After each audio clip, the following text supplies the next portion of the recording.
Bonjour et bienvenue à tous dans cette nouvelle vidéo YouTube de Butterfly. Alors, aujourd'hui, le nouveau thème que l'on va aborder comme à chaque fois est un thème un peu particulier. Est-ce que parfois, vous avez déjà eu la sensation que tout allait enfin bien dans votre vie et que, malgré ça, tout allait mal? Que votre tête était en vrille, que vous ne saviez plus où vous alliez, que vous n'aviez plus de but précis, que vous êtes juste là, à attendre, spectateur de votre vie, comme si vous n'arriviez plus à avancer, comme si tout était confus, et comme si vous étiez triste et parfois un peu déprimé. Alors c'est normal, ça s'appelle le hangover. C'est un joli mot, c'est un mot anglais. En français, on dit le contre-coup.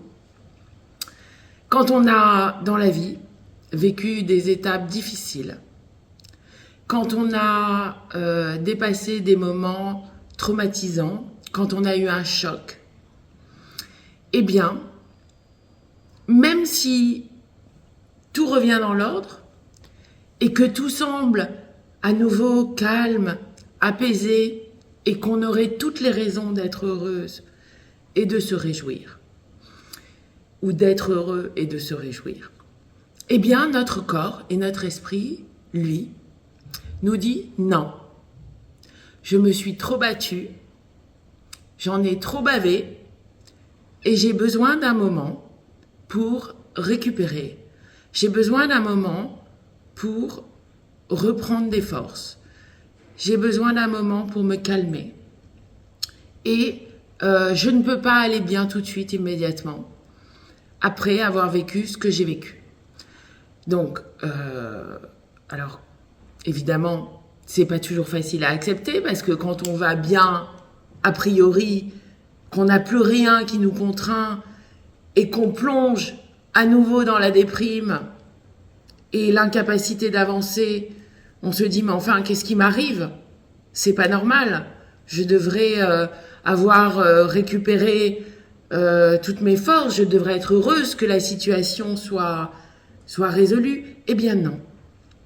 Bien sûr que je suis heureux ou heureuse que la situation soit résolue, mais mon esprit, lui, et parfois mon corps, me demande du temps pour cicatriser, pour se consoler, me demande un effort pour faire le point de ce qui est arrivé, de ce qui s'est passé dans ma vie, me demande d'analyser la situation pour pouvoir justement être résilient, et comme on l'a dit la semaine dernière, et apprendre de ce qui m'est arrivé, de manière la prochaine fois à être davantage préparée, si jamais une chose de ce type se reproduisait. Et puis, laisser le temps à soi-même, à son corps et à son esprit, de reprendre le dessus, de se rétablir et de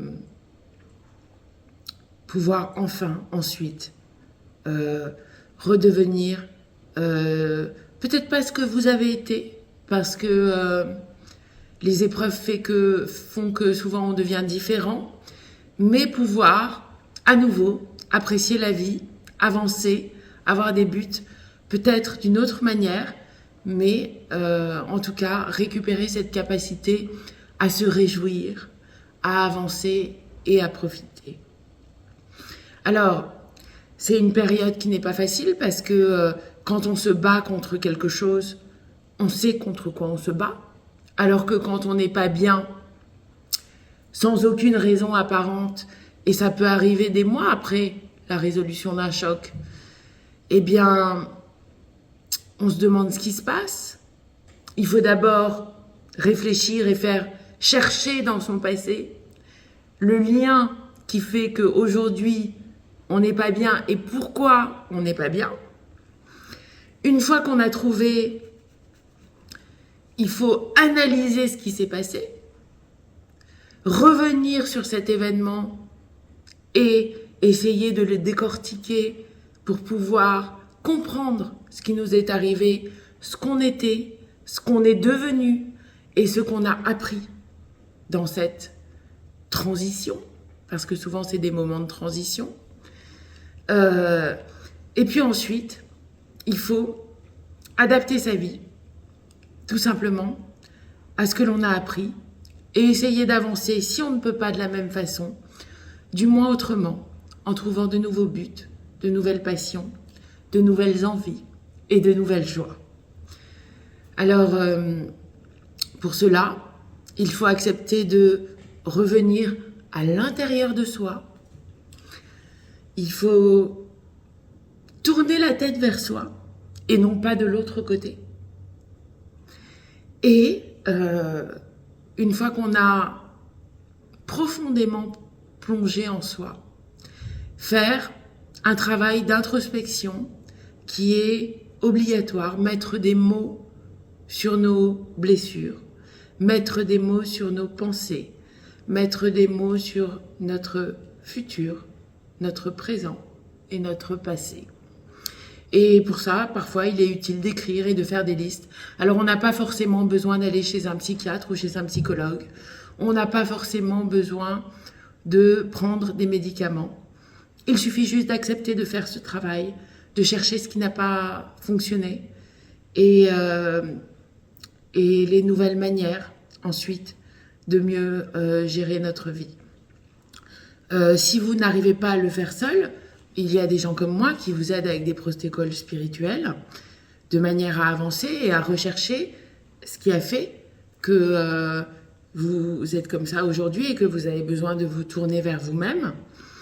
Ça s'appelle tout simplement le noir de l'âme. C'est pas la dépression, c'est pas la déprime, c'est pas le stress.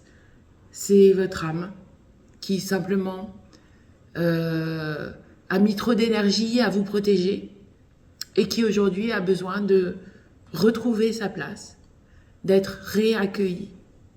Et c'est de cette manière, en réaccueillant votre âme, en lui redonnant sa place, en la réunissant, parce qu'on laisse des petits morceaux de notre âme dans toutes les blessures qu'on a dans la vie, que vous pourrez tranquillement, à nouveau, trouver votre chemin, qui n'était peut-être pas celui d'avant, mais qui n'en sera pas moins un beau chemin, et qui correspondra peut-être plus à la personne que vous êtes aujourd'hui, celle qui a traversé ces traumatismes, dont elle se souvient ou dont elle ne se souvient pas,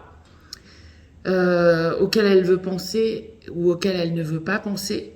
Alors mon conseil, c'est ne tournez pas la tête vers l'extérieur, tournez la tête vers vous-même, allez chercher profondément en vous, soignez-vous avec des prières, avec des méditations.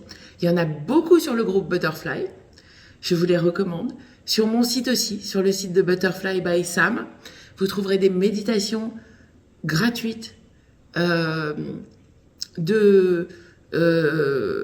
guérison spirituelle qui pourront vous aider. Et puis, c'est à vous de faire ce travail. Soit aidé par des personnes comme moi, soit aidé par vous-même, mais pas forcément, vous pouvez le faire bien sûr, mais pas forcément par un psychiatre ou un psychologue.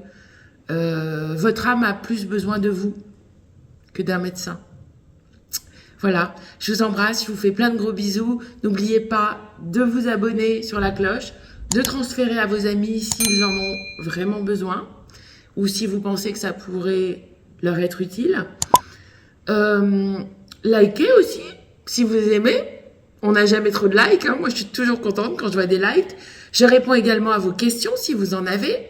Et puis vous pouvez me suivre et me parler tous les jours sur Butterfly Group, sur Telegram, le lien en bio.